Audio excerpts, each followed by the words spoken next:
Mana oqsil ham ikki xil. Go'sht 4-5 soatda organizmga singiydi. Tvorog 7-8 soat organizmga singiydi. Shu uchun tvorogni uxlashdan oldin yeyiladi.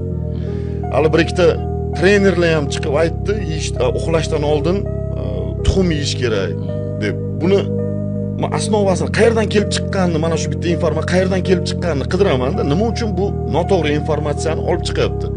Diyetologlar aytgan ekan bu narsani, chunki tuxumda hamma aminokislotalar bo'ladi, lekin uxlashdan oldin yeyilmaydi tuxum.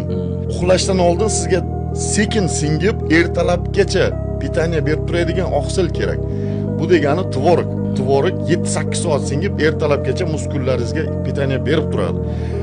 Tuxum zo'r aminokislotalari ko'p bo'lgani bilan uxlashdan oldin yedingiz, organizmga sразу singidi, chiqib ketdi.